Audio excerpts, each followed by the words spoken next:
There's Mike Gill joining us right here on Birds 365. Great show, great segment there with Mike Gill. Boy, John, a lot of interesting conversation about this team right now, and I think they are in a very interesting spot. We're going to have Brandon Lee Gowton coming up in a little bit. I want to thank and welcome everybody for being here.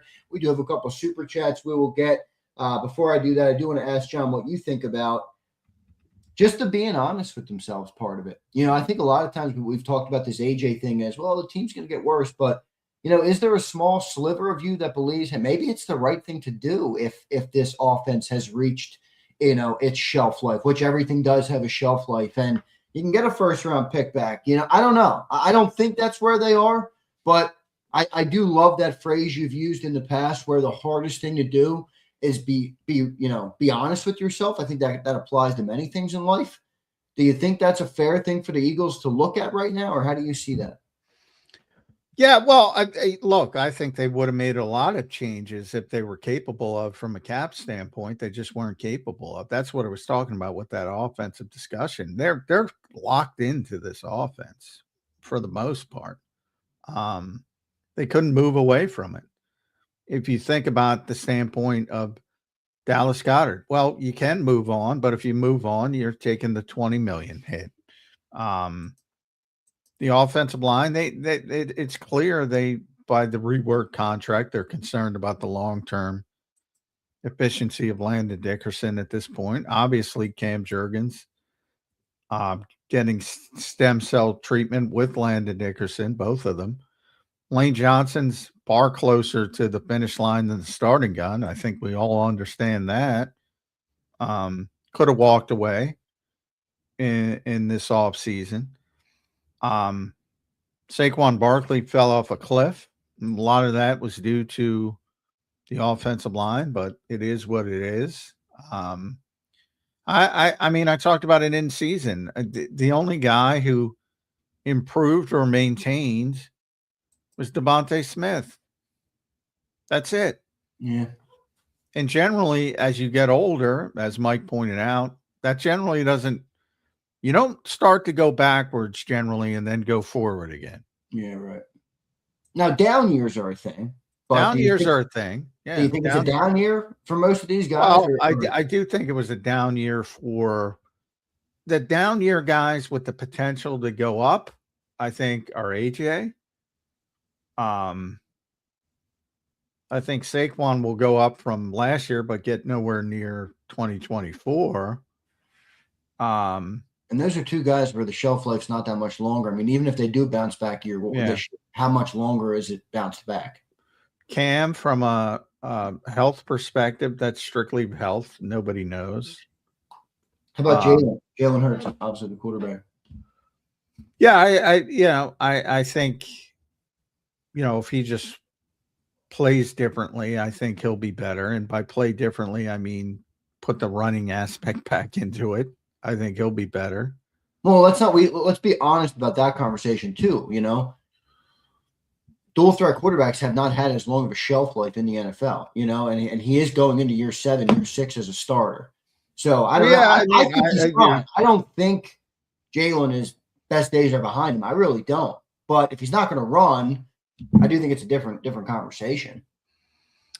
Yeah, I mean, it's a very different conversation. He's not the same player if he doesn't have that +1 ability. He's not the same player. Now, those are people who aren't being honest with themselves. There's no evidence he can turn into, again, Kyle Shanahan style quarterback.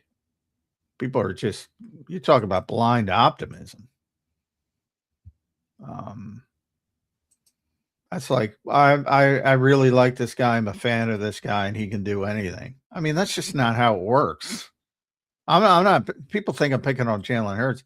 Give me an example of somebody else doing that. Hey, we're going to turn you into a Kyle Shanahan style quarterback. Yeah, just that doesn't even make really sense. It does. It's absurd. Well, I can't believe more people aren't having this discussion. I really can't. Well, because I don't know if everybody's sold that they're going to switch it as much as we think. Well, that has to be the assumption. But there are I mean, it's people going to change, but how much does it change? What version of the Shanahan offense are they going to run? I don't know. I mean, we're going to find out. As I said, the hope should be Kellen Moore, where you go try it, and when it doesn't work, scale it back. When they did it with Kellen Moore, was that Kellen Moore's offense in the first 4 weeks, or was it Nick Sirianni's Kellen Moore running it, and then they scaled back from that? Or was that a different offense that they changed after week 4? It was Kellen Moore's offense the entire way, but he's smart enough to build it around the players. Like, it didn't look like Kellen Moore. Wait, what do you mean it was Kellen's offense the entire way? I thought Nick's whole thing was it's my offense. No. Kellen, that was the first time, basically, he was forced, but I mean, that was the first time he was forced. And to bring in new ideas and fresh ideas. It's Kellen Moore was running the offense. Now, again, people have a tough time with collaboration because everybody collaborates in the NFL. Everybody's involved. Everybody's got a job to do, and things seep into it. And what Nick said early on is, look, we've had a lot of success. Obviously, we're going to do some of the same things. And basically what he was saying is, because Kellen's a good coach and he knows we had success doing this, so he's going to morph it into what he does.